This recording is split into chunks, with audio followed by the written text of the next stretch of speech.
Açık Görüş, hoş geldiniz. Her hafta olduğu gibi gündemdeki önemli gelişmelerle karşınızdayız. Sıcak dakikadılar. Kader anı denen zaman dilimlerinden geçiyoruz. Önemli ve kritik gelişmeler bekleniyor şu zaman diliminde. İki önemli gazeteciyle iki farklı ülkeden, üç farklı ülkeden gündemdeki gelişmeleri değerlendireceğiz. Adem Yavuz Arslan ve Doğan Ertuğrul bizimle beraber her hafta olduğu gibi Açık Görüş'te. Adem Yavuz Arslan, Doğan Ertuğrul, iyi akşamlar. Zaman dilimi. Merhaba, kolay gelsin, iyi yayınlar. İyi yayınlar, kolay gelsin. Teşekkürler. Şimdi güne damgasını vuran iki önemli gelişme var. Bunlardan birinin adresi Adem Yavuz Arslan'ın olduğu Amerika Birleşik Devletleri'nden. Donald Trump çok önemli açıklamalar yaptı ve bu gece bir medeniyet yok olabilir dedi. Çok kritik cümlelerdi. Yorumlanması gereken cümleler, üzerine düşünülmesi gereken cümleler. Çünkü İran'a tanıdığı 10 günlük sürenin bu gece dolduğunu hatırlattı ve zaman da dolmak üzere Amerika Birleşik Devletleri ne yapacak sorusunun cevabı bekleniyor merakla. Ama aynı zamanda Amerika Birleşik Devletleri'ne karşı bu tehditlerine, Trump'tan gelen bu tehditlere İran'dan da sert açıklamalar geldi. Ve İran'da deyim yerindeyse meydan okudu. Dolayısıyla bu gece ne olacak sorusunun cevabını arayacağız ilk başta. Ama bugün ne oldu? Bugün İstanbul'da bir terör saldırısı vardı. IŞİD yine sahnedeydi. İsrail'de, İstanbul Beşiktaş'ta İsrail Başkonsolosluğu'nda Türkiye'de kritik gelişmelerin, İran'la ilgili hesapların yapıldığı bir zaman diliminde IŞİD'in bu eylemi çok kafa karıştırdı ve çok tartışıldı. Arka planında ne var? Nasıl bir mesaj? Türkiye'yi bundan sonra ne bekliyor? Ankara'da yaşanan gelişmelere dair önemli bilgilerimiz var. Bu bilgileri sizlerle paylaşacağız. Kulis notlarımız var. Bunları paylaşacağız. Diğer konu başlıkları da var ama uzatmadan direkt gündeme dalalım. Adem Yavuz Arslan, senle başlayalım. Trump ne demek istedi? Yani bu gece bir medeniyet yok olabilir. Ne demek? Arka planında ne beklemeliyiz? Ve 10 günün sonunda İran'la ilgili Amerika'da kafalar netleşti mi? Nasıl bir plan yürüyecek? Şu saat itibariyle diye başlamak lazım. Yani öyle bir şey ki sabahtan beri Trump iki farklı açıklama yaptı. Yerel saatle sabah 9'da bugün son artık akşam sürenin biteceğini ve bir medeniyetin yok olabileceği türde bir şey ifade etti. Tam 2 saat sonra eğer bir takım ilerlemeler olursa son tarih değişebilir dedi. Yani şu kısa kesit bile aslında Washington'un havasını yansıtmaya yetiyor. Bir kere moraller bozuk. Yani çok kolay değiştirebilecekleri rejim çok dişli çıktı. Beklemedikleri darbeler aldılar. Ekonomik faturası Trump'a her geçen dakika artıyor. Sadece Trump'a değil, dünyanın her yerine ama dünyanın geri kalanı Trump'ın umurunda değil. Amerika'da Trump için fatura giderek artıyor ve kolay çıkış yok. Yani hem rejim yerinde duruyor, hem ekonomik faturası arttı hem de kolay bir yöntemle Hürmüz Boğazı'nı da açamıyor. Dünyadan da destek bulamıyor, kendi kamuoyundan da destek bulamıyor.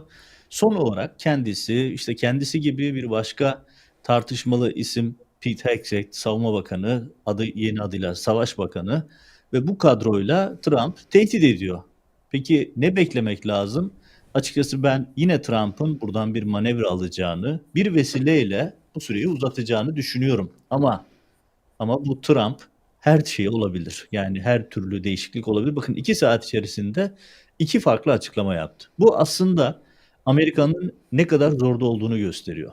Çünkü yani çok basit bir şeydir. Bu kadar çok tehdit eden birisi adım atmaz. Adım atacak bir ülkede tehdit etmez yani. Adım atacaksa atar zaten.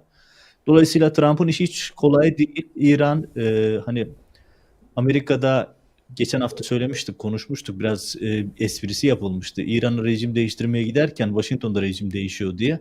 Gerçekten değişen kabine üyeleri, görevden alınan 12 üst düzey general, topun ağzındaki savunma bakanı, Washington'da işler pek iyi değil.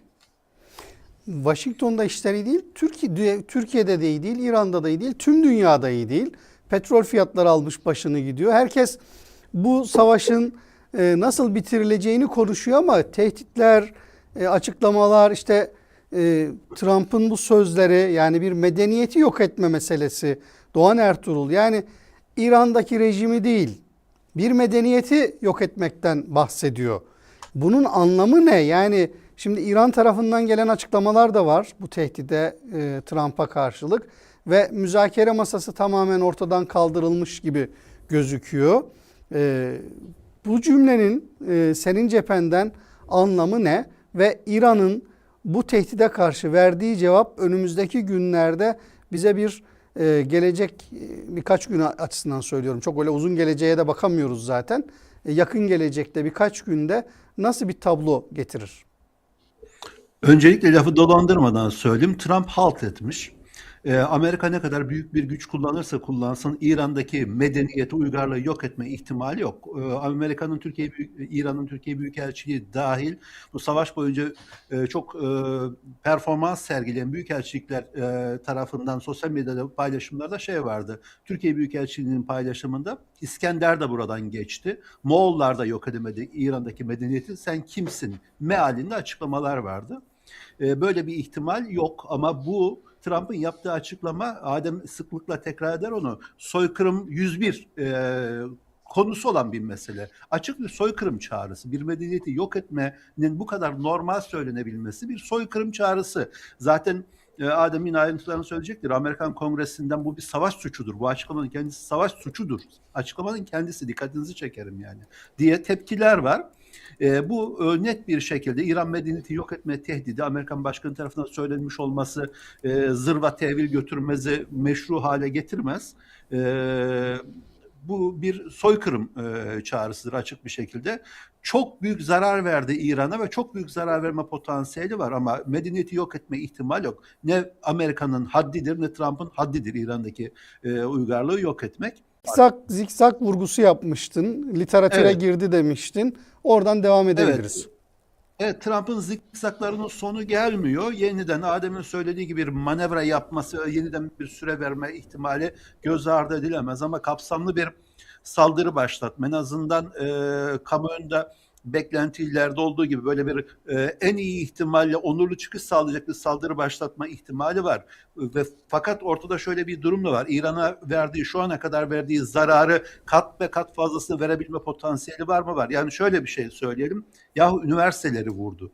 Üniversiteleri vurdu. Tahran'da vurdu, İsfahan'da vurdu. Köprüleri ve elektrik tesislerini vurmakla sözlüyor. Çok normal bir şeymiş gibi. Ve tersinden şöyle düşünelim. Böyle bir riski barındırıyor bu ifade ama aynı ifade İran'a değil başka bir rejime karşı, başka bir yönetime karşı, başka bir ülkeye karşı yapılsaydı ne tepkiyle karşılaşırdı dünya, düşünün yani. Ama bir sivillerin kitlesel olarak katledilmesi İran söz konusu olduğundan çok normal bir şeymiş gibi. Tamam, enerji santralleri vurulabilir, köprüleri vurulabilir, medeniyet yok edilebilir. Ne olursa orası Molla rejimi diyen bir ahlaksızlıkla karşı karşıyayız. Dünya bir cinnet yaşıyor, uzunca bir süredir yaşıyor. Umarım tezelden bir çözümü olsun bunun. Ama böyle bir çözüm de maalesef görünmüyor. Son olarak şeyi söyleyebilirim. Dünya kamuoyunun, Avrupa kamuoyunun, Amerikan kamuoyunu Adem daha yakından takip ediyor. Ama biraz önce gördüm Alman medyasında, Avusturya medyasında, belki İspanya göz ardı edilecek olursa diğer Avrupa medyasında da savaşan taraflar gibi bir durum söz konusu. Hayır, savaşan taraflar değil, net olarak uygarlığının yok edilmesine tehdit edilen bir yönetim var, bir rejim var, bir ülke var ve bunun karşısında da gerçekten en zor zamanlarda bile diplomasi dilini bir şekilde terk etmeyen bir şey var İran'da, taraf var. Bunun altını çizilmesi gerektiğini düşünüyorum. Genel havaya çok kapılmamak bence gerekiyor. Çünkü Avrupa kamuoyunda dediğim gibi Adem ayrıntısına Amerika'nın söyleyecektir. Hava bile ürpertici derecede taraflı, ürpertici derecede İran halkına karşı yapılan haksızlıkları gizleyen bir dil barındırıyor maalesef. Şimdi Adem Yavuz Aslan, senden gelen videolar var ve görüntüler var. Özellikle Kanal İsrail 13'ün 8 saat gibi bir geri sayım başlattığını görüyoruz ve bu 8 saat sonrasında Trump'ın, birazdan o görüntüleri arkadaşlarımız ekrana yansıtırlar, bir tabloyla karşı karşıyayız. Artık saatler, dakikalar sayılıyor. Ama bu saatin bitiminde gerçekten ne olacağı konusunda, ne yaşanacağı konusunda hala bir cevap bulabilmiş değiliz. Ve yarın sabah çok sürpriz açıklamalara, çok sürpriz gelişmelere de uyanabiliriz. Yani geçmişten, son bir aydan baktığımızda bu savaştan çıkış arayan ve bu yapılanları, bu yaşananları başarı gibi gösteren bir Trump fotoğrafıyla da karşı karşıya kalabiliriz. Süreyi 10 gün daha da uzattım diyebilir. Ama bu İsrail televizyonunun 8 saat geri sayım olarak, yani o 10 günün bitimine geri sayım olarak şu anda 8 saat gibi bir süre var. Onu yayınlaması ve devamında beklememiz gerekenler konusunda değerlendirmeler yapacak olursan Adem Yavuz Arslan, tecrübelerinle özellikle son bir aydaki tabloya bir bakarak ne söylersin? Yani o görüntüler de geliyor şu anda, arkadaşlarımız veriyorlar bir taraftan. Bu 8 saatin sonunda ne beklemeliyiz? Şimdi oraya geçerken İsrail televizyonunun böyle bir şeyi neden yaptığını biraz analiz etmek lazım. Aslında bu bize savaşın kimin savaşı olduğunu ve Trump'ı buraya kimin Evet, çektiğini ya da kimin çok ittiğini anlamamız açısından çok önemli bir gösterge. Yani aslında bu bir İsrail'in savaşı. Hani hep şunu biliyoruz. Amerika'da İsrail lobisi çok güçlüdür. Trump bunlara karşı koyamaz. Evangelik Hristiyan dünyası, ki muhafazakar Amerikalılar için çok önemlidir. Sadece Yahudilerin değil, Evangelik Hristiyanların da İsrail bağlantıları çok güçlü ve Trump buraya ittiler. Peki bu İsrail'in acelesi neden, ya da Netanyahu neden bu şekilde agresif bir şekilde Trump'ı bu işin içine çekiyor? 7 kez Washington'a geldi. Yani artık yol etti burayı. Telefon görüşmeleri hariç.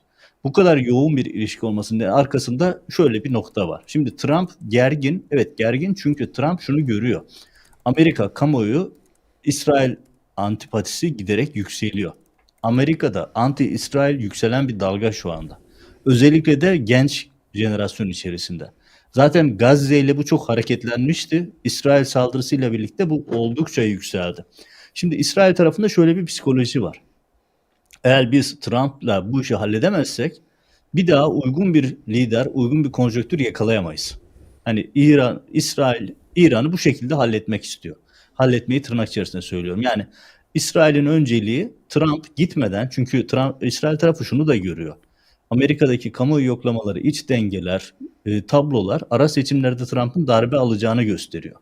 Hani İsrail şöyle söylüyor. Önümüzde birkaç ay var. Biz bu birkaç ay içerisinde İran'ı ayağa kaldıramayacak şekilde hasar verirsek, hırpalarsak, imkan olur da rejimi değiştirir, hatta imkan olur da ülkede birkaç parçaya ayırabilirsek 40 yıllık, 50 yıllık hedeflerimize ulaşırız. Ama ulaşamazsak bundan sonra böyle bir konjonktür bir daha yakalayabilir miyiz? Soru işareti. Yani İsrail'in bu kadar çok istekli olması, işte gördüğün gibi, yani hani biz ne görürüz? İşte yılbaşında o New York'ta mesela şey vardır, bir meşhur top vardır. Onun düşüşün geri sayım yaparsın. Uzaya gönderirken, füze gönderirken geri sayım yaparsın. Yani savaş için geri sayım yapmazsın, yani böyle bir şey yok. Ama bu İsrail'deki motivasyonun kaynağı şey. Trump'ın da içinden çıkamadığı nokta bu. Bir taraftan iktidarına çok ciddi destek veren ve gelecekteki iktidarına bir nevi sigorta olan İsrail lobisi bastırıyor. Öbür taraftan kendi partisi, kendi toplumu, kendi ülkesi dur bir dakika diyor ve saha gerçekleri var. Bakın, Amerika'da çok üzerinde konuşamadık sıcak gündem söyledi. 12 general, aralarında Kara Kuvvetleri Komutanı dahil olmak üzere, görevden alındı. Bürokrat, yani 50 senesini orduya vermiş adamlar ve yönetime diyor ki bu yapamazsınız. Yani İran'a kara harekatı yapamayız diyorlar. Ve adam kariyerini yakma bahanesine bu itirazını dile getirdiği için bakan tarafından görevden alınıyor. Çok basit bir hesap söyleyeyim. Yani bakın, ben Irak coğrafyasında savaşı izledim. Dümdüz bir coğrafyada, Irak'ta Kürdistan bölgesi hariç dümdüz bir coğrafya. Yaklaşık 500.000 asker kullandı Amerika Irak'ı işgal edebilmek için. İran için perspektif 1,5 milyon. Yani bu uygulanabilir, yapılabilir bir şey değil. Trump şu an tehdit ediyor ama pratikte yapabileceği tek şey en fazla bir yerleri bombalamak. Dolayısıyla bu çıkmaz sokak, açıkçası nasıl çıkacaklar konusunun cevabını kimse veremiyor. Şimdi kimse de çok kafa yormuyor herhalde. Doğan Ertuğrul, böyle çevre ülkelerden, dünyanın farklı coğrafyalarından, Birleşmiş Milletler'den, NATO'dan, yani barışla ilgili bu konularda gözüp dönüp baktığımızda görmemiz gereken kurumlardan da çok böyle yüksek sesle ya ses çıkarılmıyor ya çıkarılıyor, duyurulmuyor. İşte şimdi İsrail'de geri sayım var ama İran'da da insan zincirleri var. O görüntüleri şimdi arkadaşlar getirirler. İşte İran'ın İsrail'e attığı bombalar, Hayfa limanına attığı bombalar, karşılığında İran'ın İsrail'e attığı, İsrail'in İran'a gönderdiği füzeler, netice itibariyle bu füzelerin düştüğü yerde, bu bombaların düştüğü yerde insanlar ölüyorlar. Birazdan o görüntüleri de getirecek ekrana arkadaşlar.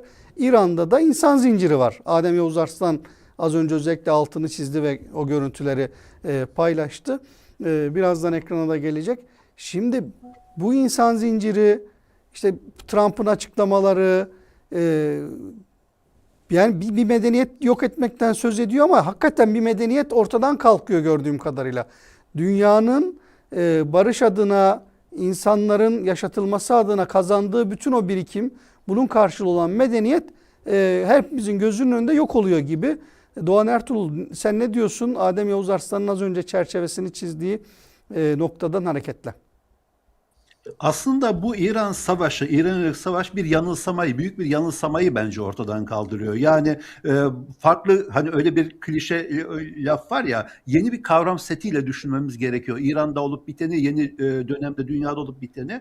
Mesela herkesin mutabakat halinde söylediği bir şey var değil mi? Biraz önce senin söylediğin, savaş için geri sayım yapan televizyon kanalında savaş için, yani Trump'ın İran medeniyetini yok etme tehdidiyle ilgili geri sayım yapan İsrail, dünya kamuoyunda Orta Doğu'nun tek demokrasisi ve tek hukuk devleti kabul edilen ülke değil mi? Yahu o ülkede geçen hafta Filistinlerin askeri mahkemelerde yargılanmaları ve idam edilmeleri yönünde meclisten kanun çıktı. İsrail bu.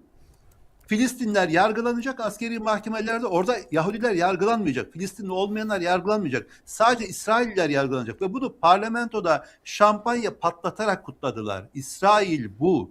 Görmemiz gerekiyor. İsrail'deki mevcut yönetim bu. Ve bir şey daha söyleyeyim ben. Yani gözden kaçıyor. Tekrar söylüyorum. Bir medeniyeti yok etmekle söz ediyoruz.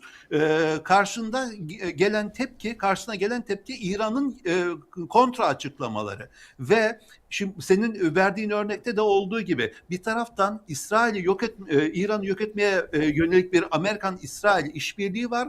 Diğer taraftan vay efendim sivilleri kullanıyorlar diyor. Dikkatinizi çekerim. Sivilleri kullanıyorlar. Retoriği İsrail'in Gazze'de kullandığı retoriktir. Niye hastaneleri vuruyorsunuz? Niye okulları vuruyorsunuz eleştirisine İsrail efendim Hamas oralarda gizleniyor. O nedenle vuruyoruz demişti. Şu an aynı şeyi yapıyorlar. Aynı şeyi yapıyorlar. Diğer taraftan İran'daki rejimin sivilleri, yani düşün, beklentin neydi? Saldırılar başladıktan sonra bir ayaklanma olmasını bekliyorlardı İran'da. Bu ayaklanmanın olmayacağı ortaya çıktı. Bu ayaklanmanın kolay olmadığı ortaya çıktı. Bu ayaklanmanın kolaylıkla tezgahlanamayacağı ya da organize edilemeyeceği ortaya çıktı. O nedenle özgür Batı dünyasının cilaları dökülüyor bence İran Savaşı'nda. Çünkü net olarak gördüğümüz şey şu. Ya adını doğru koyalım. Gazze'liler insan olarak görülmedi dünya kamuoyundan. Şu an İranlılar insan olarak görünmüyorlar. Adını koyalım. Trump onlar hayvan dedi. Sivilleri yok etmek, enerji santrallerini yok etmek savaş suçu değil mi sorusuna onlar hayvan karşılığını verdi. Anlatabiliyor muyum? Bu cilaların dökülmesi gerekiyor. Gerçekle bence yüzleşmemiz gerekiyor. Tekrar söylüyorum, Gazze'de olan şeyi İran'da yapmaya çalışıyorlar. Orada eğer bunu becerebilirlerse ne olacaklarını görmek lazım. Senin başta sözünü ettiğin, sorduğun şeye dönecek olursak, gerçekten bu gece bir saldırı başlatma ihtimali var. Bu saldırının Adem söyledi. Şimdi İran'la ilgili bütün klişe, yani askeri tarih klişesidir. Dünyanın hiçbir ordusu kalıcı olarak İran'ı işgal edemez. Nokta. İskender'den bu yana herkes bunu denediyorlar. Bu coğrafyanın, hani coğrafya kaderdir diye bir klişe var ya, coğrafyanın oraya strateji olarak sunduğu bir imkan muhtemelen. Bulabilirse yönetmen arkadaşımız, Hürmüz Boğazı etrafında dönüyor. Bütün tartışmalar, ya Hürmüz Boğazı'na bir bakalım, Hürmüz Boğazı haritasına bir bakalım. Hürmüz Boğazı inanılmaz bir stratejik üstünlük sağlıyor İran'a. Orayı hiçbir ordunun hiç kalıcı olarak kontrol altında tutması mümkün değil diyorlar o nedenle. Buna rağmen bir taraftan tehdit ederek, bir taraftan her şeyi göze alarak Trump yönetiminin İsrail'in de desteği ve kışkırtmasıyla yeni bir şeylere girişme ihtimali maalesef var. Geçen hafta muhtemelen konuşmuştuk. Binlerce, belki 10 binlerce kara ordusunu, kara harekatıyla İran topraklarına ve adalara sürmek dışında seçenek olmadığını düşünüyor olabilirler. Pentagon'un bütün askeri bürokrasinin itirazlarına rağmen bunu yapabilme potansiyeli var. Çünkü evet, söz dinlemediğine dair de bir sürü işaretler var.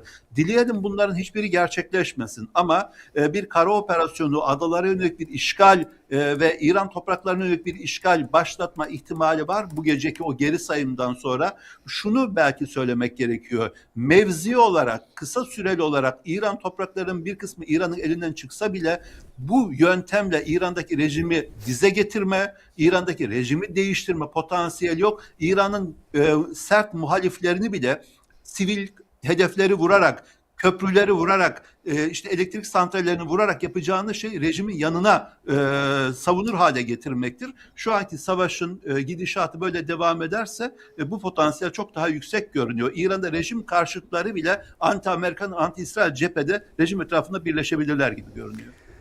Şimdi İran'da ne olacak? Amerika ne yapacak? İsrail nasıl davranacak? Bunları konuşuyoruz ama Türkiye eksenine dönecek olursak bu savaşın, şimdi çok önemli iki kritik gelişme var.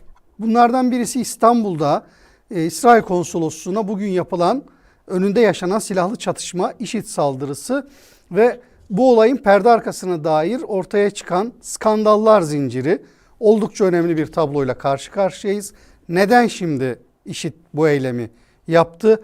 Zamanlaması, arka planı ve İran'la olan bağlantısı, Türkiye-İran meselesi, savaşta Türkiye'nin rolü konuşacağız.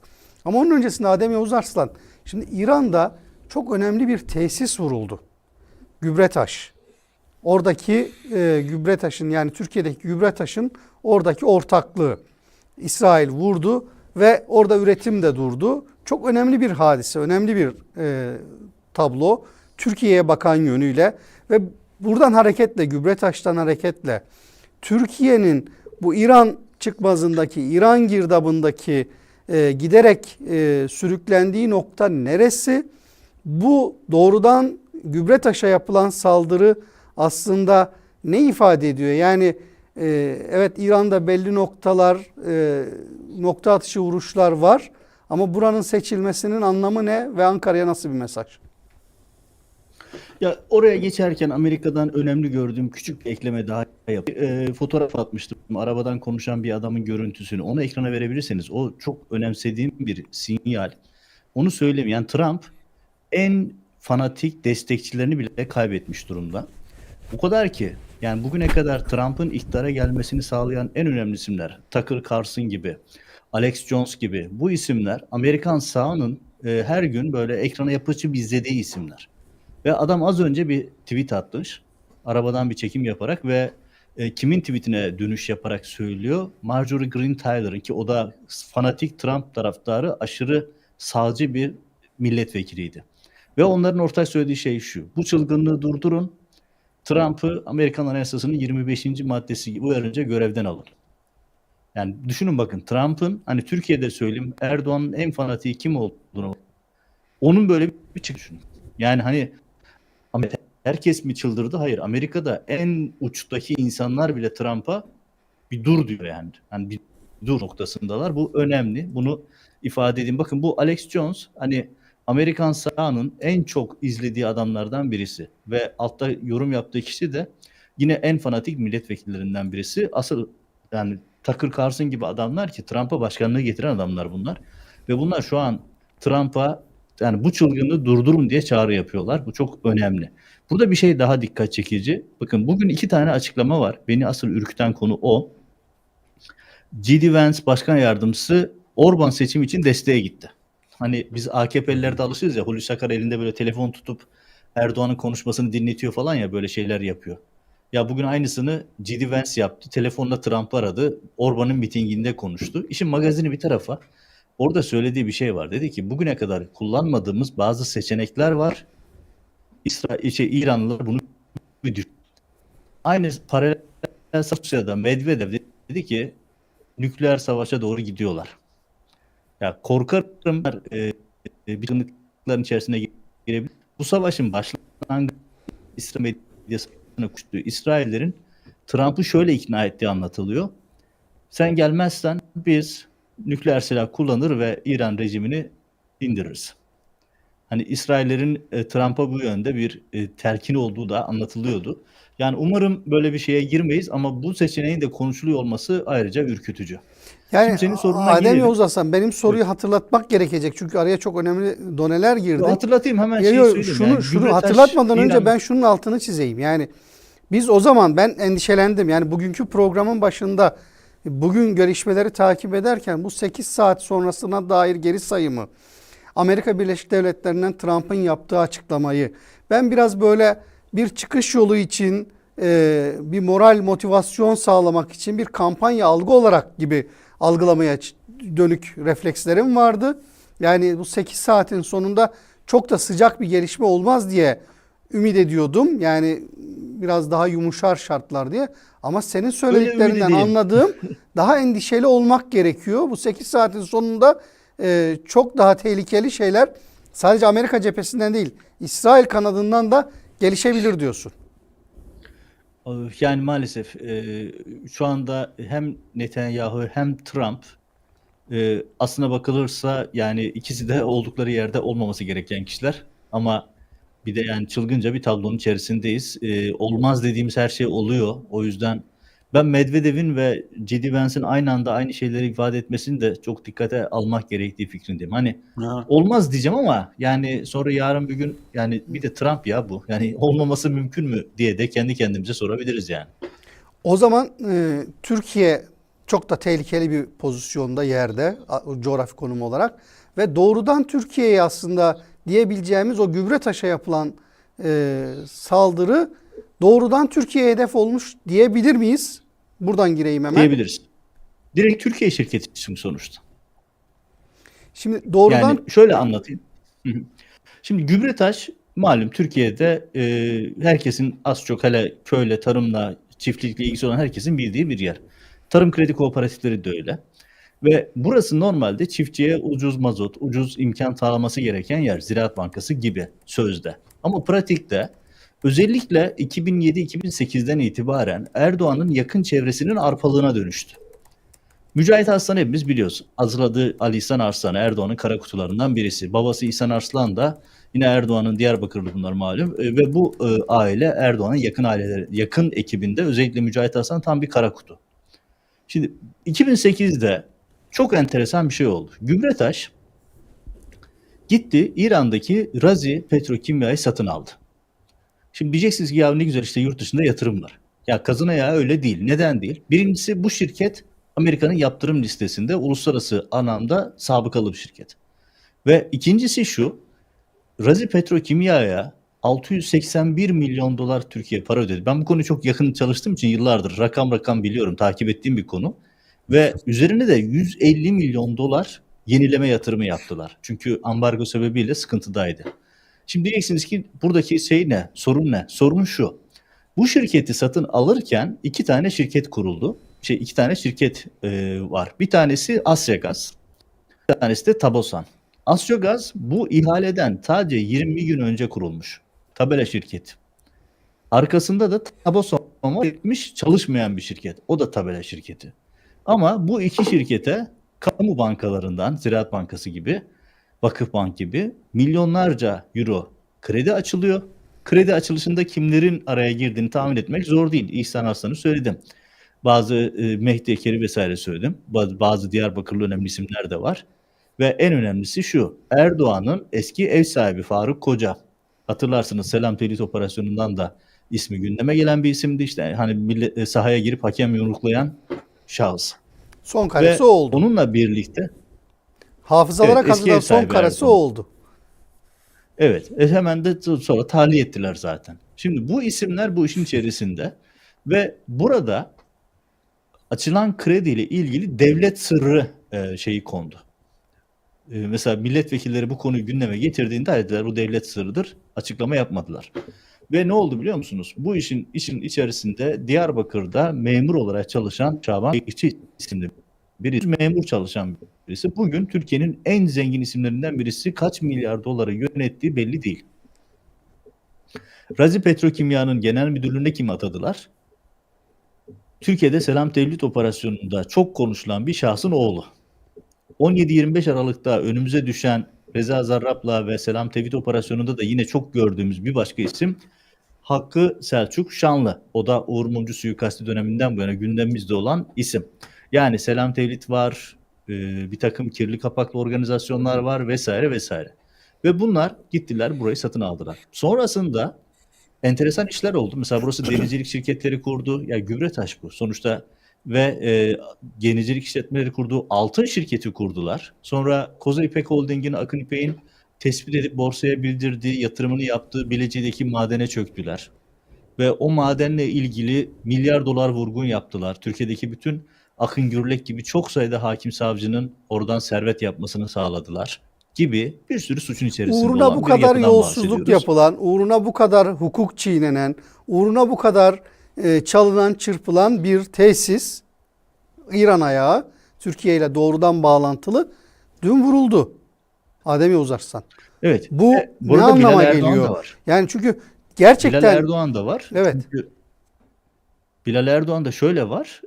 Razi Petrokimya ürettiği kimyasalları, gübreleri vesaireleri taşımak için denizcilik şirketi kurdu. Çok sayıda. En son baktığımda ondan fazla denizcilik şirketi kurmuş. Da bunları da işletmesi ve yönetmesi için Bilal Erdoğan'ın işte o dayısı mıydı? MZ Denizcilikti galiba, hatırlamıyorsun. Hı hı. Evet, onların şirketini devretti. Ve işte tam anlamıyla böyle bir yakın aile network'ü. Milyar dolarların havada uçuştuğu bir sistem. Ve Gübretaş, Razi Petrokimya, sonra Türkiye'de kurdukları altın işi, yani düşünsene gübre işi yapıyorsunuz ama bir anda altıncı oluyorsunuz ve 46 milyar liralık bir rezerv keşfettik deyip borsada Türkiye tarihinin en büyük vurgunlarından birini yaptılar. Bursa anketinden birisi düz bir vatandaş. Hiçbir özelliği yoktu. Şu an borsanın en zengini haline geldi. Yani özetle söyleyeyim.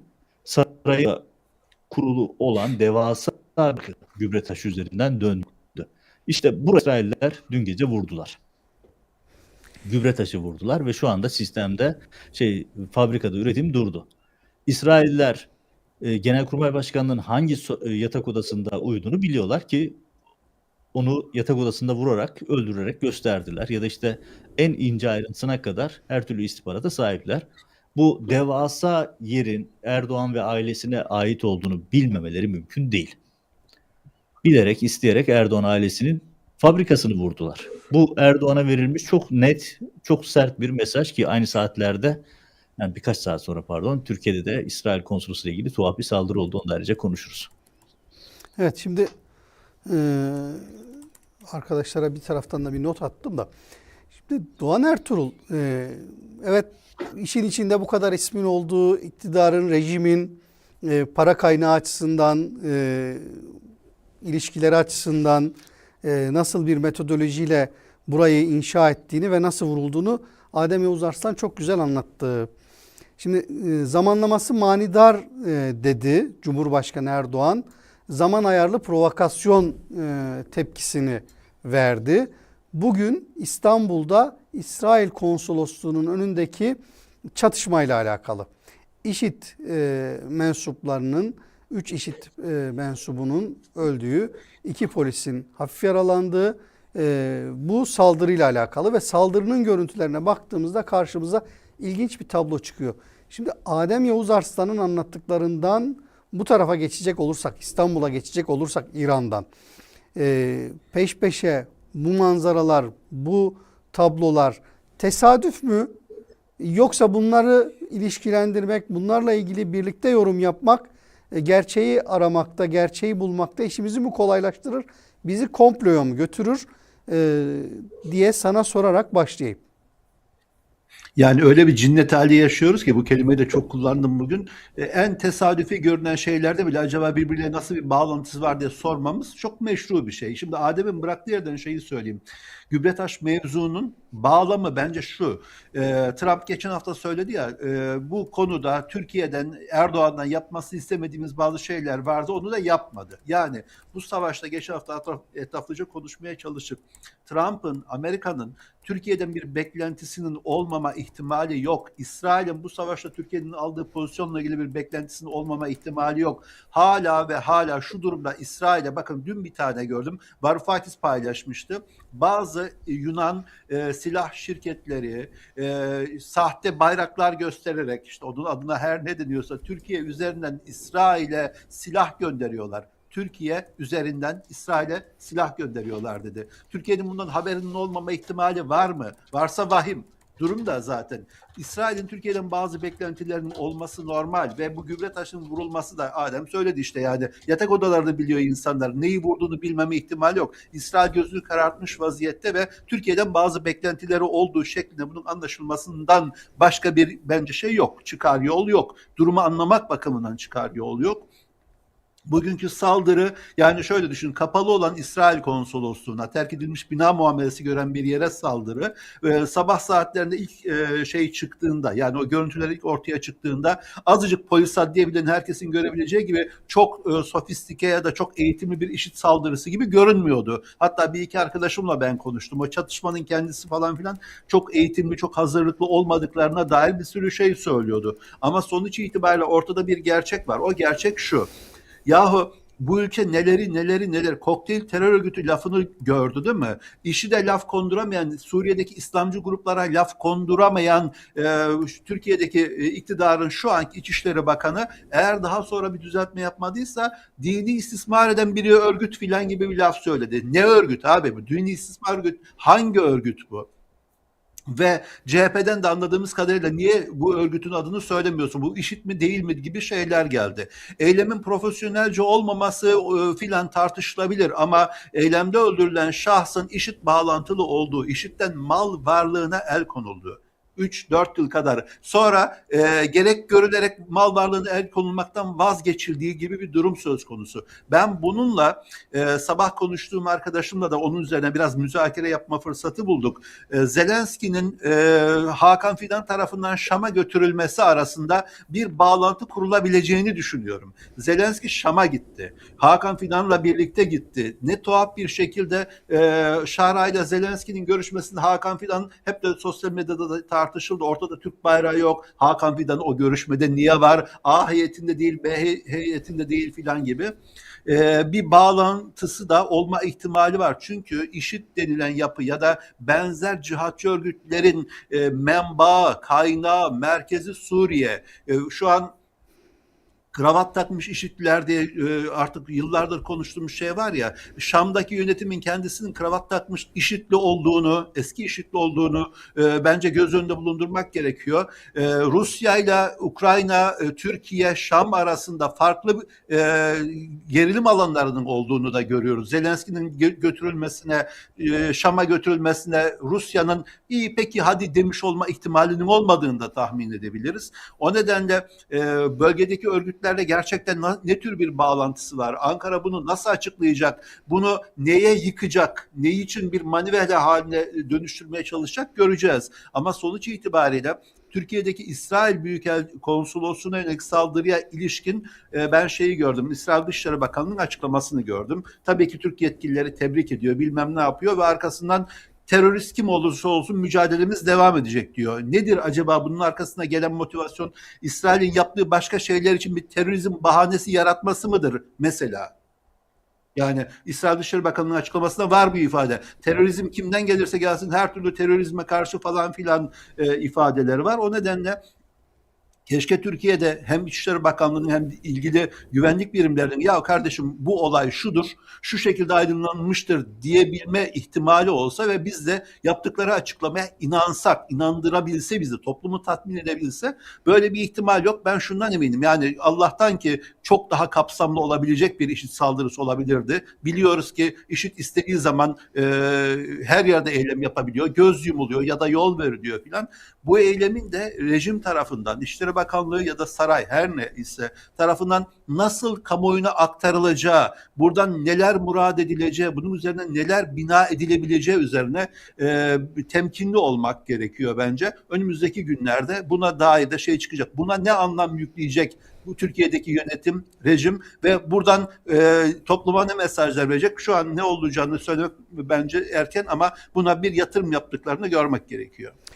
Evet, bu konuda Adem Yavuz Arslan'ın değerlendirmesini alacağım ama bir son dakika verip öyle devam etmek istiyorum.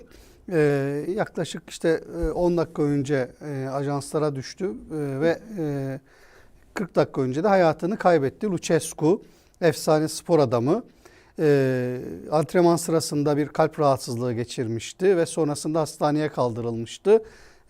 Tedavisi devam ediyordu fakat 80 yaşında efsane spor adamı hayatını kaybetti. Türk spor severlerin, Türk sporcuların gönlünde de ayrı bir yeri var. Lucescu'nun vefatına dair, hayatını kaybetmesine dair son dakika bilgisini de takipçilerimizle paylaşarak Adem Yavuz Arslan az önceki İsrail konsolosluğunun önündeki çatışmaya dönecek olursak çünkü bu konudaki değerlendirmenin ardından biraz da Türkiye'de bu İran Savaşı'nın gölgesinde kalan çok konuşulmayan önemli gelişmeler var Ankara'da. Önemli bir dava var. MHP'de çok sürpriz gelişmeler var. Onlara ilişkinde kalan süremizi değerlendirmek istiyoruz birlikte. Ama senin İsrail Konsolosluğu önünde IŞİD'in bugün yaptığı eyleme dair tespitlerini alarak başlayalım. Birkaç görsel vardı. Onu ekrana verebilirsek daha derli toplu anlatma imkanı Getirecek bulurum diye arkadaşlar. düşünüyorum. Şimdi bu ekran İstanbul'daki saldırının politik mesajını bir kenara koyalım. İşin adli ve kriminal boyutuna bir bakmamız lazım. Çünkü tam anlamıyla skandallar bütünüyle karşı karşıyayız. Nedeni şu ekrana getirdiğim haberde çok ayrıntılı bir şekilde IŞİD'in dünya çapındaki takipçilerine, ki buna uyan üzere yalnız kurt mesajı da deniyor Batı literatüründe, verdiği bir mesaj var. 1 ve 8 Nisan tarihleri arasında Yahudilerin Hamursuz Bayramı, Hristiyanların da Paskalyası malum aynı dönem ve dedikleri şey şu: hedef olarak konsolosluklar, İsrail konsoloslukları ve bir takım dini mekanlar, kiliseler ve hedefler sayılıyor. Buralara saldırı talimatı var ve İran IŞİD'in El Neba diye bir dergisi var. İşte şu ekrandaki dergi. Burada açıkça bu talimat var. Bunu niye söylüyorum? Bakın şimdi herhangi bir özel istihbarat çabası yapmanıza gerek yok. İstihbaratın herhangi bir birimde çalışan birisi gazete okusa bu 1 ve 8 Nisan tarihleri arasında bir şey olacağını öngörebilirdi. Diyelim ki elinizde bu yok. Ya daha 3 ay önce Yalova'da polisler şehit oldu. 3 polisin orada hayatını kaybettiği olayı hatırlayın. Geriye doğru bakın, sayısız örnek var. Ve burada şunu görmek gerekiyor. Allah'tan ki bugün saldıranlar acemiydi. Profesyonelce hazırlanmamışlardı. Yani Allah'tan ki Adem Yavuz Arslan orada hani bu görüntülerin ortaya çıkması acemilikten mi kaynaklanır? Belki de bu görüntülerin böyle yansıması propaganda açısından özellikle istenmiş abi olabilir şöyle. mi?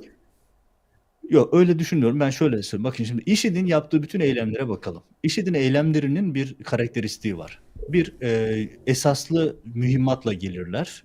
Ağır silahlarla saldırırlar. AK-47 gibi, Kalaşnikov gibi vesaire. Bugünküler pompalı tüfek. Öyle göründüklerine bakmayın. Onlar pompalı tüfekler ve hani biz bildiğimiz anlamda bir el bombası, el yapım patlayıcı vesaire falan da karşı karşıya değiliz. İkincisi, saldıranlar, o 3 kişi gerçekten acemi. Profesyonel bir saldırgan, bu işin profesyonel anlamda yapan birisinin yapmayacağı bütün hataları yapmışlar. Ben bu saldırı görüntüleri gelince yıllarca bu tip operasyonları yönetmiş kişilerle konuştum. Nerede ne yapıldığına dair. Onların da temel bir takım eleştirileri var. Mesela en başta yapılması gerekenlerin nasıl yapıldığına dair, yapılmamasına dair bir sürü örnekleri var. Onlara uzun uzun anlatabilirim ama uzatma adına şunu söyleyeyim. Bir, saldırganlar Allah'tan çok profesyonel saldırmamışlar değiller. Ama bu istihbarat zaafını ve devletin buradaki pozisyonunu gözden kaçırmıyor. Yunus Emre Şarban denen adam, yani saldırganda hayatını kaybeden kişi, bu 94 doğumlu, daha çok genç ve işi de finansman sağlamaktan tutuklanmış birisi. Mal varlığını da Doğan'ın dediği Evet. gibi 2021'de el konmuş, 2024'te görülen lüzum üzerine diye bir ifadeyle kaldırılıyor. Abi bizler gazeteciyiz. Bizim mal varlığımızdaki tedbiri kaldırmayan devlet bir IŞİD militanının tedbirini kaldırıyor. Diğer iki diğer iki isimde de benzeri süreçler var. Kaldı ki Türkiye'nin her yerinde IŞİD hücreleri var. Bunu herkes bilir. Bunu kendileri de zaten saklamazlar. Ve Türk istihbaratıyla bu yapıların çok iç içe geçtiğinin sayısız örneğini biliyoruz. Hakan Fidan'ın döneminde özellikle bu çok belirgindi. Yani polisi şehit eden IŞİD militanının bir kez mahkemeye çıkamadığını gördük biz. Bunun gibi sayısız örnek var. İşte Türk askerinin boğazını kesip öldüren 2 tane Türk askerini vahşice katleden adamlar Türkiye'de, birisi Antep'te kuşçuluk yapıyordu, esnaftı, dükkan Evet. işletiyordu, öbürü Bursa'da belediyede çalışıyordu. Bunun gibi sayısız örneği var. Şimdi mesela İçişleri Bakanı neden IŞİD diyemiyor? Hatta onlar DAEŞ diyordu. DAEŞ diyemiyor. Çünkü IŞİD, DAEŞ dediğinde karşınıza MİT geliyor. Bugüne kadar sayısız örneği var bunun. Ve bunu kullanmamaktaki kasıtları tamamıyla o kirli geçmişi hatırlatmamak. Buradaki hadisenin bir saldırı boyutu acemi. Müdahale edenler daha büyük skandal. Ya baksanıza, trafik akıyor, insanlar durmuş çatışmayı izliyor. Sanki inşaat izleyen emekli amcalar gibi. Hani vardır ya böyle Türkiye'de böyle inşaat makinelerinde oturup izlerler. Ya çatışmanın ortasında Bayılıyorum insanlar ben. var sağda solda. Yani ve inanılmaz skandallar. Mesela Türk medyası o polisin kahramanlığını anlatıyor. O kahramanlık değil, aptallık. Karşınızdaki adam silahıyla duruyor, siz işte aşağıdan ayağını vurarak etkisiz hale getirmeye çalışıyorsunuz falan. Bunun gibi bir sürü şey var. Hata var. Eğer orada gerçekten böyle acemilik değil de esaslı birileri olmuş olsaydı, Allah korusun, çok büyük facia olurdu. Asıl ya bu ülkenin aklını kaybettirdiler ya. Bakın, adam yerde yatıyor, IŞİD militanı, yaralı. Polis gelmiş, ayağının üzerine koymuş, sanki hatıra fotoğrafı çektiriyor. Bakın, o görüntüler dünya medyasında var şu anda. İkincisi, üçüncüsü yapıyor. El Cezire'nin gönderdiği bir şey, El Cezire'nin yayınladığı bir videoda 3 tane polis ayaklarını basmışlar üzerine yerdeki yaralı adamın, duruyorlar. Ya bakın, çok temel kuraldır ya. Bu adam üzerinde bir el yapım patlayıcı olsaydı, bir el bombası olsaydı orada onlarca kişi ölürdü. Yani bunu hiç mi eğitimini almadınız, hiç mi görmediniz? Ya şöyle söyleyeyim, hani polisin müdahalesindeki skandallar, önlemedeki hatalar diğer örgütlere cesaret vermiştir. Yani bu kadar aptallık yapılırsa bir müdahalede artık sonu nereye gider bilmiyorum. Yani pek çok benzer hadisede son dönem yaşadığımız, artık neredeyse kanıksadığımız, hiç yadırgamadığımız ve birkaç saat içinde de çabucak konuşulup tüketilen ve unutulan bir hadiseden bahsediyoruz bir ülke için. Aslında haftalarca, aylarca konuşulup üzerine hesap sorulması, takip edilmesi gereken bir olay ve muhtemelen yarın sabahı görmeden bitecek bu hadisenin tartışması. Şimdi bitmeyenler var, bitmeyecek olanlar var. Tekrar biraz böyle iç politikaya, Türkiye'de, Ankara'da yaşananlara döneceğiz. Bunlardan bağımsız değil tabii. Ya oraya geçmeden Bağımlı. Senin ekleyeceğin varsa bence buyur. bir şey söyleyeyim. Yani bu IŞİD saldırısını bu kadar hızlı geçmeyelim. Bence çok kritik bir konu bu. Yani Türkiye'nin önündeki en büyük krizlerden birisini biz burada yaşayacağız. Çünkü Türkiye'nin içerisinde kontrolsüz olarak bulunan hücre evleri var. Bunların silah depoları var. Türkiye'de Adem korkunç Yozgat, bir onun silahlanma altını çiziyorum. yaşandı. Şimdi Yalova meselesi olduğunda aynı şeyleri konuşmadık mı? Altını çizmedik mi? Vurgulamadık mı? Ama işte şurada Ama ısrarla söylememiz gereken şey tabii, şu. Bakın, Türkiye'de 20 bin kişilik bir istihbarat şeyi var, bürokrasisi var. Ve bunların gündeminde IŞİD'i takip yok. Ne var? KYK'lı insanların yardımlaşması, ev kadınları, kermese börek açan kadının banka hesapları var. CHP'li belediyelerin ve belediye başkanlarının otel kaçamakları var. Böyle bir tuhaf istihbarat yapılanmasının içerisindeyiz. Gazetecilerin işte şeylerin peşinde koşan bir yapılanmanın içerisindeyiz. Ve maalesef hiçbir cezalandırma, hiçbir hesap verme yok. Bakın, Türkiye tarihindeki en büyük kırılmalardan bir tanesi Suruç saldırısıdır. Polislerin uyurken şehit edilmesi ve arkasından çözüm sürecinin bitirilmesi süreci. Bir diğeri Suruç Ceylanpınar polisleri ve Suruç patlaması. Suruç patlamasında IŞİD'le MİT arasındaki ilişki o kadar belirgin ki buna dair başka dosyalar yaptım. Tespit edilen isimler, ses kayıtları, görsel kayıtlar, yani izleme kayıtları var. Ne oldu biliyor musunuz? O Suruç katliamında açıkça ihmali olan emniyet müdürü şu anda Hatay Emniyet Müdürü. Urfa Emniyet Müdürü o Doğru zaman yere Rüştü Yılmaz. göndermişler işte. Tamam, Suriye Şimdi sınırında Hatay olabilecek Emniyet. en önemli yere göndermişler işte yani. Ya, Evet, yani şimdi bunu niye hatırlatıyorum? Bakın burada Bursa'da olan olayı hatırlayın. Diğer olayları hatırlayın. Yani devletin şu ama anki mevcut Erdoğan rejiminin tehdit sıralamasında IŞİD'liler KHK'lılardan, CHP'lilerden, gazetecilerden sonra geliyor. tamam işte tam da Bu buna geçiş adamlar yapmak yarın bir gün Türkiye'de Adem Yavuz Hasan, tam da buraya çok bir daha büyük teğet, sıkıntılara yol tam da buraya açabilecekler. bir yatay geçiş yapacağız. Yani Ankara'ya gideceğiz. Ayhan Bora Kaplan davası görüşülüyor. İlginç ifadeler, ilginç açıklamalar var bir tarafta. Milliyetçi Hareket Partisi'nde teşkilat görevden alınıyor. Ali Ulvi Yönter işte görevden istifa etti. Değişik değişik hadiseler, tartışmalar yaşanıyor. Konular çok fazla olduğu için aslında baktığında konuların çıktığı nokta, geldiği durum sonuç itibariyle Türkiye'nin içine düştüğü tabloyu, siyaseti, emniyeti, istihbaratı, yeraltı dünyasıyla beraber nasıl bir hal aldığını ortaya koyan bir tabloyla karşı karşıyayız Doğan Ertuğrul. Şimdi işte MHP'de dediğim gibi kadrolar değişiyor. Sedat Peker endeksli bir tartışma var. Diğer taraftan 15 Temmuz'la alakalı Ayhan Bora Kaplan meselesi, Süleyman Soylu meselesi, o davaya ilişkin açıklamalar ve yaşananlar perspektifinde böyle bir Ankara fotoğrafı çektiğimizde, oraya döndüğümüzde, İran odaklı bu gündemden ve İstanbul'dan Ankara'ya geldiğimizde siyaset suç dosyalarını kapatmak, suç dosyalarını örtmek açısından, ihmallerini, sorumsuzluklarını ortadan kaldırmak açısından yeni bir kavganın içinde mi? Bu açıklamalar, bu tartışmalar, bu istifalar sana ne söylüyor? Eş zamanlı birazdan belki birkaç cümleyle de onu konuşuruz. Medyada da iz düşümü olarak bakıyorsunuz ki işte bundan 4 ay önce, 3 ay önce biz Sedat Peker'le ilgili bir şey konuşmuştuk.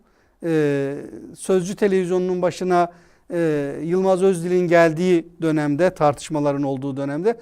Bugün bakıyorsunuz eş zamanlı yine böyle süreçler, paralel süreçler yaşanıyor. Siyasette Ankara'daki bu hesaplaşmanın arka planında ne görüyor Doğan Ertuğrul? Samlı bir soru. Sadece şey söyleyebilirim. Metropol'ün bir anketini yapılmış. İran Savaşı konusunda ankette. Ya Türkiye tarafsız kalmalı falan filan diyormuş halkımız. Türkiye tarafsız falan filan kalmamalı bence. Tarafını belli etmeli. Bu savaşa girsin anlamına gelmiyor. Ve efendim gelinen aşamada halkımız diyormuş ki Allah'tan başımızda Erdoğan var diyormuş. Metropol'ün bunu böyle gaz vermesini bir tarafa bırakıyorum. İktidar zaten bu propagandayla devam ediyor. Ankara'da neler oluyor konusu Türkiye'deki rejimin ne durumda olduğu sorusu. Onunla ilgili Ayhan Bora Kaplan hikayesinden şeyi söyleyeyim. Bazı şeyleri sadeleştirerek konuşmakta belki fayda var. Bakın Ayhan Bora Kaplan hikayesindeki mevzu çok basit ifadeye şu.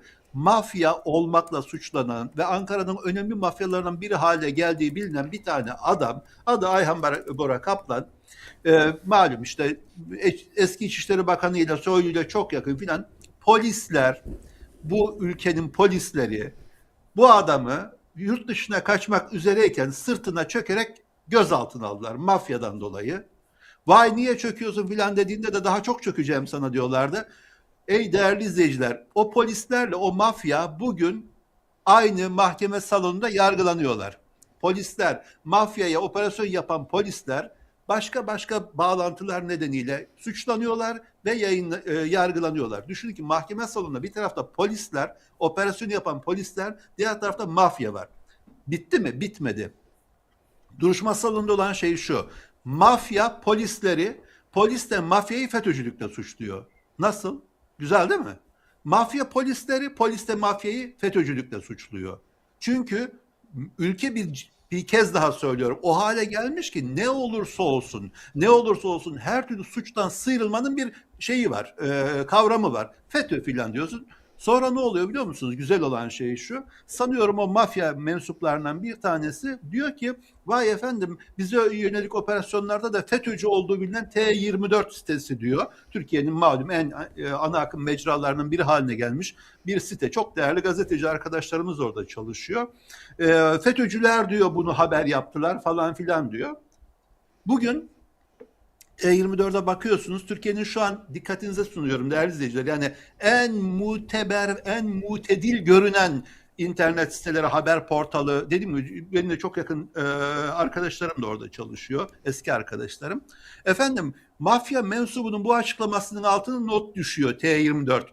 Biz FETÖ'nün hiçbir kumpasında FETÖ'cülere bilmem ne yapmadık falan filan diye. Yani ya bu kelime bitti artık, bitti ya. Utanmazlığa bakar mısınız? Utanca bakar mısınız? Rezilliğe bakar mısınız? Vay biz FETÖ'nün hiçbir kumpasına FETÖ'ye destek vermedik filan. Yalan söylüyor filan diyor.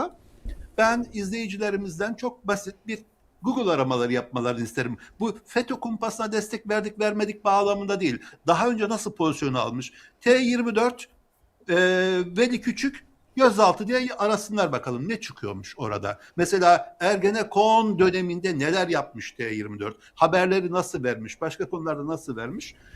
Bu işin Ayhan Bora Kaplan hikayesinin Ankara'da hiç şeye gelmedik daha dikkatini çekelim. Bir tarafı MHP. MHP'de Bahçeli'den sonra genel başkan olması beklenen teşkilatın önemli bir kısmının hazırlık yaptığı bir adam istifa etti. Arkasından İstanbul İl Teşkilatı feshedildi. İlçe başkanlıkları feshedildi. Oraya Bahçeli'ye daha yakın olduğu söylenen biri geldi. Çok basit bir şey ya. Bu sadece şu şeyi gördüm ben. Şamil Tayyar'ın Adem belki sen de görmüşsündür. Bahçeli partide kendi kontrolü dışında olmayan bilmem neleri bilmem ne yapıyor. Şunun binde biri CHP'de ya da bir başka partide olsaydı yer gök yıkılırdı şu an. Anlatabiliyor muyum? Ama filan yapıyor.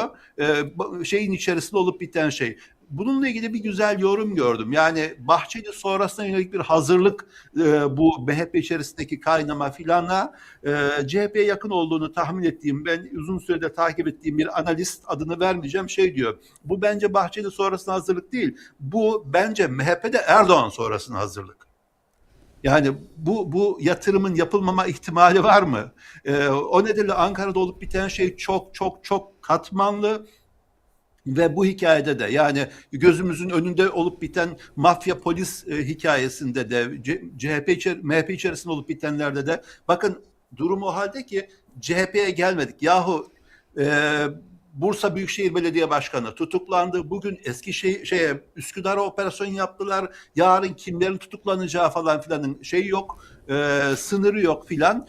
Diğer taraftan CHP'ye yönelik de her tik tak geçen hafta da biraz konuşmuştuk. Acaba gelir mi? Kayyım gelir mi? Kılıçdaroğlu hazır bekliyor. Kılıçdaroğlu'na yakın kaydıklar hala diyorlar. Efendim partiye kayyım mı atansın?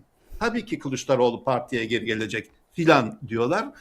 Son olarak şeyi söyleyebilirim. Güzel bir yorum biraz önce yine gördüm. Fatih Altaylı'nın yorumu. Diyor ki eğer partinin başında Kılıçdaroğlu olsaydı, partinin başında ne İmamoğlu tutuklanırdı, ne mutlak butlan davası açılırdı, ne belediyelere yönelik operasyon yapılırdı, ne başka bir şey olurdu. Çünkü Kılıçdaroğlu İmamoğlu adını aday göstermezdi. Çok net, bunu biliyoruz.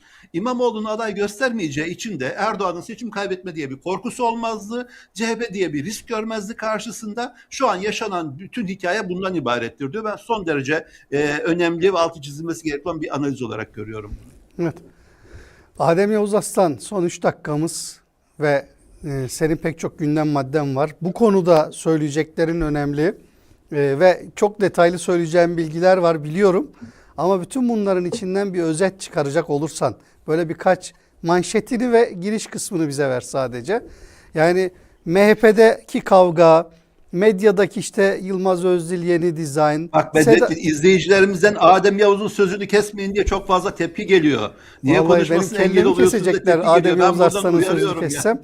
Adem Yavuz Aslan yani bütün bunları tartışırız, konuşuruz da hepsi başta konuştuğumuz konunun çok gölgesinde kalıyor. Yani 8 saat, 7 saat kaldı geriye. Geri sayım açısından baktığında birileri geri sayım yapıyor. Birileri nükleer silah kullanmakla tehdit ediyor. Bir tarafta çılgın bir dünya var ve ne olacağı belli değil. bölgemizdeki, coğrafyamızdaki yaşananlar açısından baktığında dünyayı ilgilendiren kısmıyla da. Ama Ankara'da da işte bu tablo var.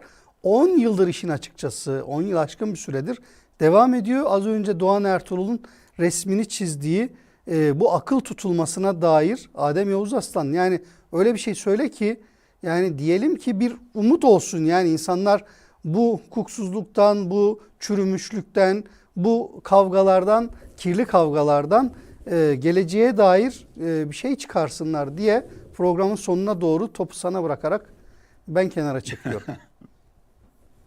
Ya ben geleceğe dair perspektif ya da projeksiyon yapmak yerine geçmişi biraz hatırlatayım.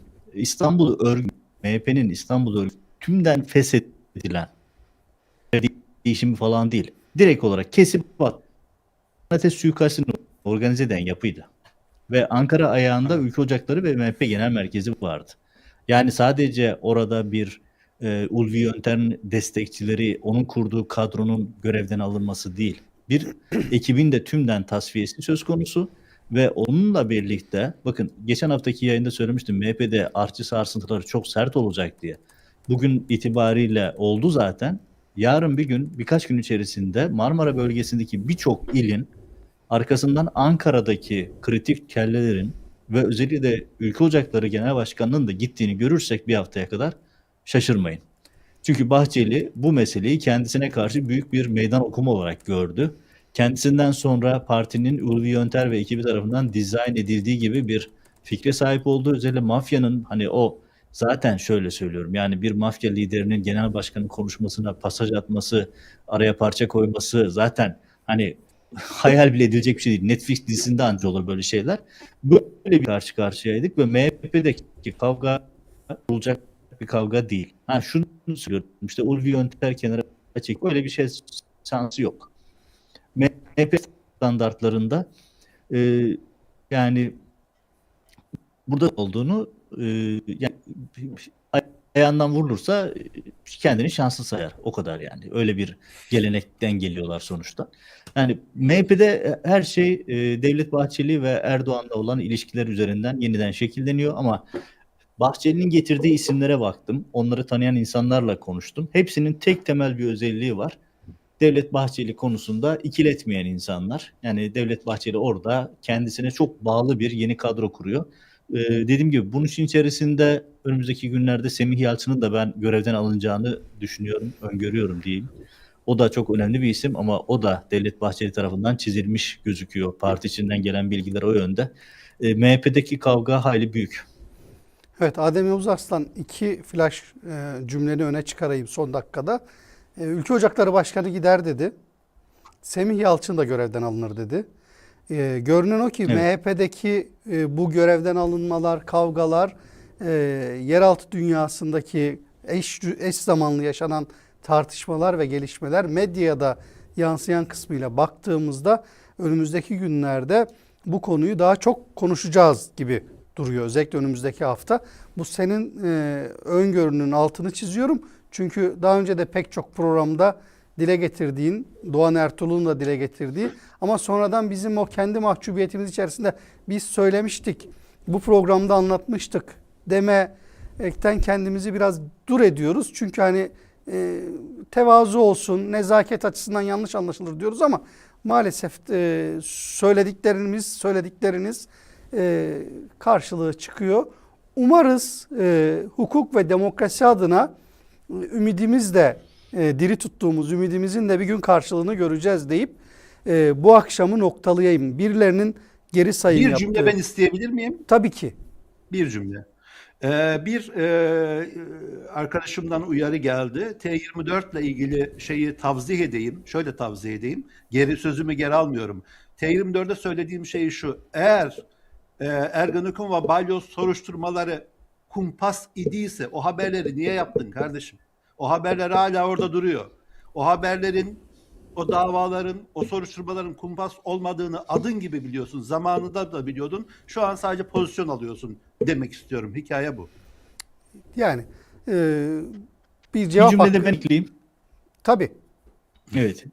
Bilim iktidarında dil değişmiş. Bunları konuşurken bir taraftan manşetle İstanbul'daki noktasına yok. Saldırılar haberden İsrail çıkarmışlar, konuşlar. Evet. Bu önemli Çok hatırlatmalar sonunda bir cümleyle de ben programı noktalayayım. Değerli takipçilerimiz, lütfen beğenmeyi, yorum yapmayı, paylaşmayı, beğeni atmayı, bildirimlerinizi açmayı ihmal etmeyin. Gerçekleri birlikte öğrenelim ve paylaşalım. Doğru yorum ve içi dolu bilgiyle ve araştırmayla şekillenmiş analizleri sizlerle paylaşabilelim. Umarız o savaş, gerilim, geri sayım, nükleer bomba, tehditler bu gece o gece olmasın diye ümit edelim. Yani barış ve uzlaşmanın, müzakerenin, masaların kurulduğu, insanların hayatını kaybetmediği savaşın yerine siyasetin ve uzlaşmanın, görüşmelerin, barışın konuşulduğu bir zaman dilimi ne uyanalım bu gecenin sabahında. Haftaya o gündemi, o gelişmeleri konuşmak için şimdiden böyle bir ümitle sizden müsaade isteyelim. Ama az önce söylediğim o takip, beğeniyi de ihmal etmeyin lütfen. O kıymetli ve önemli. Adem Yavuz Arslan, Doğan Ertuğrul, çok teşekkür ederim. Ağzınıza, yüreğinize sağlık. Ben teşekkür ederim. Kolay gelsin. Haftaya görüşmek üzere, hoşça kalın.